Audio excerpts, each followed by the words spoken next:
पारस जी के पास कोई है नहीं, संगठन में काम करने वाला कोई नहीं है। पारस जी खुद भी संगठन में, आदरणीय पारस जी कभी काम किए नहीं हैं बैठ के। वो जानते हैं कि फील्ड में वर्क करना सिर्फ आदरणीय राष्ट्रीय अध्यक्ष श्री चिराग पासवान जी ही कर सकते हैं। अब जनता ही हमारी वकील है, जनता ही हमारी जज है, जनता ही सरकार है और जनता ही हमारी भगवान है। हम लोग भगवान समझ के एक भक्त की तरह अपने भगवान से मिलने के लिए हम लोग जा रहे हैं। बिहार के लोग बहुत समझदार हैं, वो जानते हैं कि आदरणीय चिराग पासवान जी के पीठ में खंजर किसने मारा और क्यों मारा। तो हाईकोर्ट ने लोक जनशक्ति पार्टी को यह कहा है कि आपका जो आवेदन है यह लोकसभा स्पीकर के पास पेंडिंग है, आप वहां पर जाइए। तो ऐसा नहीं है कि हमारे याचिका को माननीय हाईकोर्ट ने खारिज किया, ऐसा नहीं है। यह गलत एक भ्रामक जो प्रचार है, यह साजिशन कुछ पार्टियों के द्वारा यह एजेंडे के रूप में चलाया जा रहा है। नमस्कार, मेरा नाम वरुण झा है और आप जनता जंक्शन देख रहे हैं। अभी हमारे साथ लोजपा के चिराग गुट के प्रवक्ता हैं। हम लोजपा जो है वो दो गुट में बढ़ चुकी है, पारस गुट और चिराग गुट। चिराग गुट के प्रवक्ता जो हैं वो चंदन सिंह जी हमारे साथ हैं। चंदन सिंह जी दूसरा चरण का जो आशीर्वाद यात्रा है उसकी शुरुआत हो चुकी है। कल जो है पटना पहुंच चुके हैं चिराग पासवान और आज से उन्होंने शुरुआत भी कर दी है।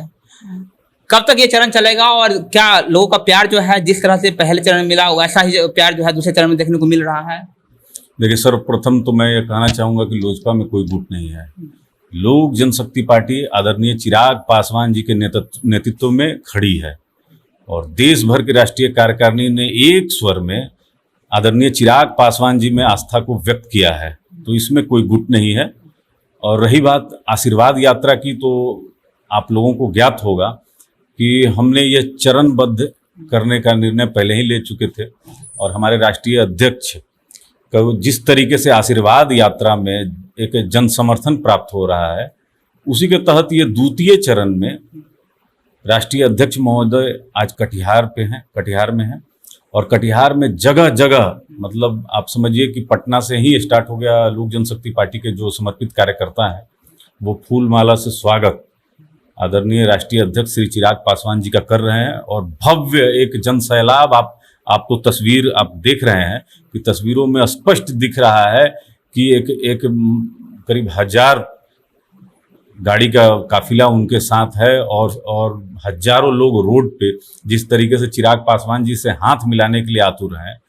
तो यह एक जो आई टू आई कांटेक्ट है पब्लिक से, यह श्री चिराग पासवान जी में एक विशेष एक प्रतिभा है जिससे जनता आकर्षित हो जाती है और बिहार के लोग आकर्षित हो जाते हैं।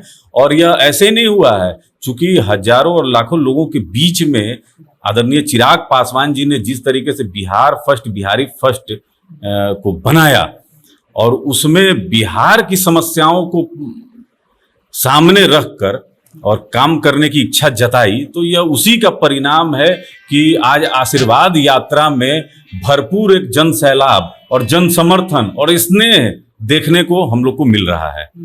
आप ये बोल रहे हैं जो लोजपा जो है वो बटी नहीं है, लेकिन हाईकोर्ट से भी झटका लगा है और लोजपा की तरफ से पारस को भी केंद्रीय मंत्री बना दिया गया है। भले ही आप ये कहें जो लोजपा दो गुट में नहीं बटी है, लेकिन बिहार की लेकिन लोग तो यही मान रहे हैं कि लोजपा दो गुट में बढ़ चुकी है। नहीं, देखिए, हमारे बिहार के लोग बहुत समझदार हैं। वो जानते हैं कि आदरणीय चिराग पासवान जी के पीठ में खंजर किसने मारा और क्यों मारा। तो जिन्होंने मारा उनकी मनसा पूरी हो गई। वह स्पष्ट अब दिख रहा है कि पार्टी और परिवार को जो लोग तोड़ने का काम किए और मंत्री बने, उनकी हम लोग को शुभकामनाएं हैं। अच्छे से काम करें, देश के हित में काम करें और जो लोग उनको मंत्री बनवाए हैं, जिनके कोटा से वो मंत्री बने हैं, वह भी खुश रहें। हम लोग तो यही कामना करते हैं। लेकिन जहां बिहार के हित की बात आएगी तो हम तो मुखर होकर बोलेंगे और हम लोग ने कभी परवाह नहीं किया कि सत्ता में हम रहेंगे कि सत्ता से बाहर रहेंगे। आपको याद होगा कि हम लोग पिछले विधानसभा से पहले ही हम लोग ने कहा था कि कोरोना काल में चुनाव नहीं कराने चाहिए और बाढ़ में जिस तरीके से पुल पुलिया बह रहे थे, अनेक ऐसी समस्याएं थी जिनको आदरणीय राष्ट्रीय अध्यक्ष हमारे चिराग पासवान जी ने उठाने का काम किया। कुछ लोग को चुभा, तो जिनको चुभा वो पार्टी तोड़ने में लगे हुए थे। और जहां तक देखिए बात है हाईकोर्ट की, तो हाईकोर्ट ने लोक जनशक्ति पार्टी को यह कहा है कि आपका जो आवेदन है यह लोकसभा स्पीकर के पास पेंडिंग है, आप वहां पर जाइए। तो ऐसा नहीं है कि हमारे याचिका को माननीय हाईकोर्ट ने खारिज किया, ऐसा नहीं है। यह गलत एक भ्रामक जो प्रचार है, यह साजिशन कुछ पार्टियों के द्वारा यह एजेंडे के रूप में चलाया जा रहा है। अच्छा, आप लोग भनक नहीं लगी थी क्या ये पार्टी में टूट होने वाली है, ऐसा इतनी बड़ी टूट होने वाली है, कभी भनक नहीं लगी क्या? देखिए, यह बहुत पहले से रूमर उड़ता था, लेकिन एक साजिश को प्लांट करने में एक समय लगता है।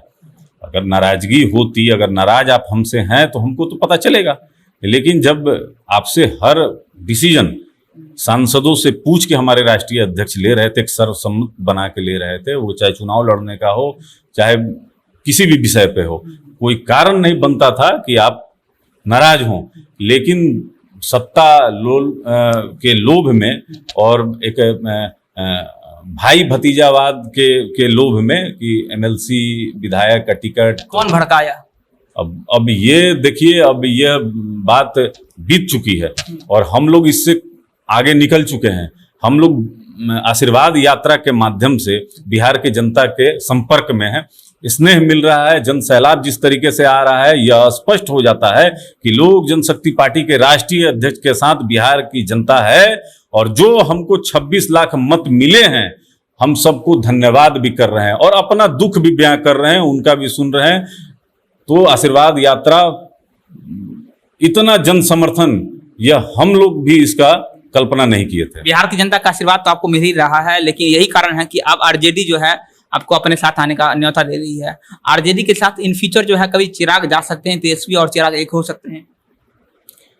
देखिए, हमारे राष्ट्रीय अध्यक्ष स्पष्ट कर चुके हैं कि अच्छा, आप ये जब राष्ट्रीय अध्यक्ष बोलते हैं बार बार, तो आप मानते हैं राष्ट्रीय अध्यक्ष अभी चिराग पासवान जी है? क्योंकि पारस जी तो खुद अपने आप को राष्ट्रीय अध्यक्ष बोलते हैं। देखिए, पारस जी के पास कोई है नहीं, संगठन में काम करने वाला कोई नहीं है। पारस जी खुद भी संगठन में, आदरणीय पारस जी कभी काम किए नहीं हैं, बैठ के वो जानते हैं कि फील्ड में वर्क करना सिर्फ आदरणीय राष्ट्रीय अध्यक्ष श्री चिराग पासवान जी ही कर सकते हैं और जनता के बीच में रह सकते हैं। बात रहा जहां आप आरजेडी की आप कर रहे हैं, तो हमारे राष्ट्रीय अध्यक्ष आदरणीय चिराग पासवान जी ने स्थिति को स्पष्ट कर दिया है कि पहली प्राथमिकता जो हमारी है वो पार्टी को सुदृढ़ करने की है और आम आवाम के बीच में रहने की है। और आशीर्वाद यात्रा हमारा पहले से पूर्व निर्धारित था, तो उसी में व्यस्त हैं। तो अभी किससे हमारा होगा, गठबंधन नहीं होगा, ये तो भविष्य के गर्भ में है।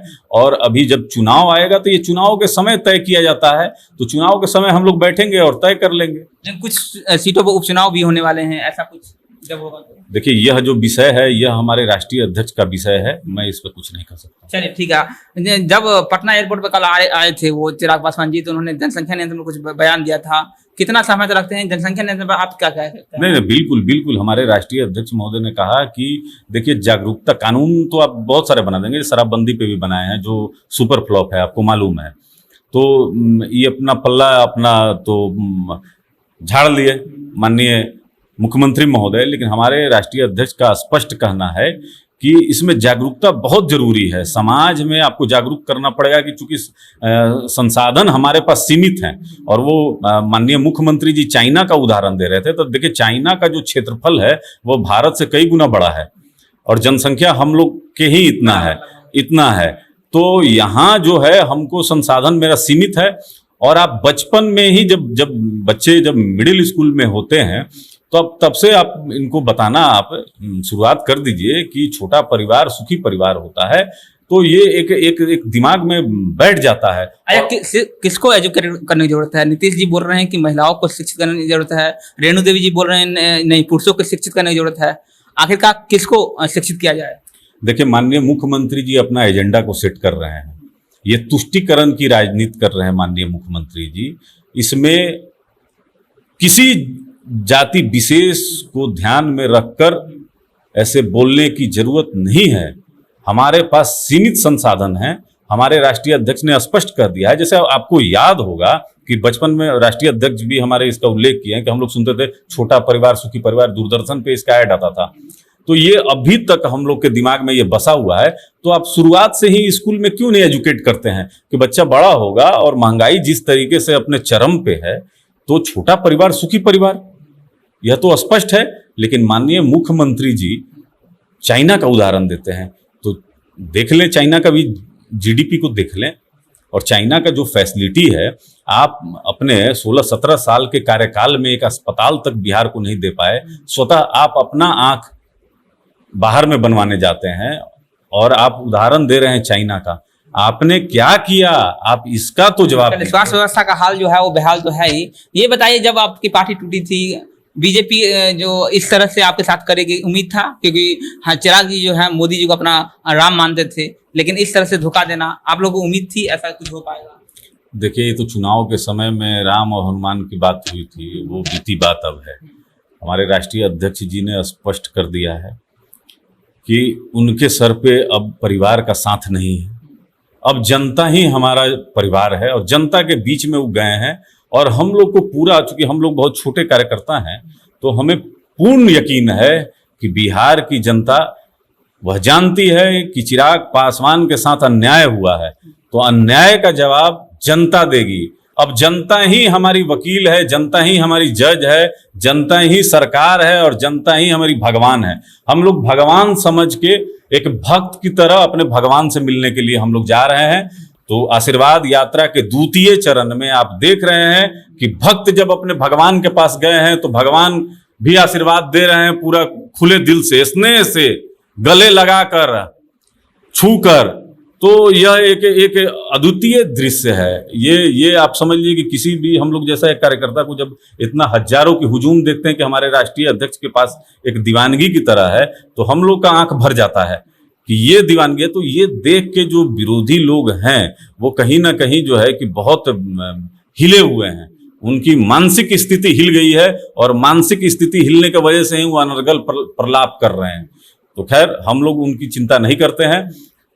जो हम लोग का मिशन है, उस मिशन में हम लोग रात दिन लगे हुए हैं और जब तक मिशन को हासिल नहीं कर लेंगे हम लोग चैन से बैठने वाला नहीं है। तो और हम लोग के खून में संघर्ष जो है वो कूट कूट के भरा हुआ है। चलिए, अंतिम सवाल रहेगा कि चिराग पासवान से कल मैंने जब पूछा था कि बिहार की राजनीति अब बिहार से ही होगी, तो उन्होंने कहा था हाँ बिल्कुल बिहार की राजनीति अब बिहार से ही होगी। दिल्ली के बंगले पर उनको नोटिस आ गया है 12 जनपद वाले पे, तो अब लगता है कि चिराग पासवान जी बिहार में रहकर ही बिहार की राजनीति करेंगे? नहीं, देखिए, हमारे राष्ट्रीय अध्यक्ष बिहार में रहकर ही बिहार की राजनीति करते हैं। एक सांसद होने के नाते उनको दिल्ली जाना होता है, बहुत सारे पार्लियामेंट में काम होते हैं, तो वो तो जाना ही पड़ेगा। जहाँ तक बात रही कि नोटिस का, तो नोटिस की जानकारी मेरे संज्ञान में नहीं है। ये मैं ऑथराइज पर्सन नहीं हूँ उस पर बोलने के लिए, तो वो आप राष्ट्रीय अध्यक्ष से ही आप सवाल करें तो अच्छा है। चलिए ठीक है, शुक्रिया बातचीत करने के लिए। हमारे साथ थे लोजपा के प्रवक्ता चिराग गुट की। फिर बार बार बोल रहा हूँ कि लोजपा जो है 2 गुट में बढ़ गई है। हम बार बार बोल रहे हैं चिराग गुट और पारस गुट। चिराग गुट के जो प्रवक्ता हैं चंदन सिंह जी थे हमारे साथ। इन्होंने कहा है कि जिस तरह से आशीर्वाद यात्रा में चिराग जी को समर्थन मिल रहा है वो अपने आप में एक काबिल तारीफ है। लगातार जो है बिहार का जनता का स्नेह जो है वो चिराग पासवान के साथ बना हुआ है और इसी के दम पर चिराग पासवान जो है अब आने वाले भविष्य को तय करेंगे। बने रहिए हमारे साथ। मेरा नाम वरुण झा है, आप जनता जंक्शन देख रहे थे। बहुत बहुत धन्यवाद।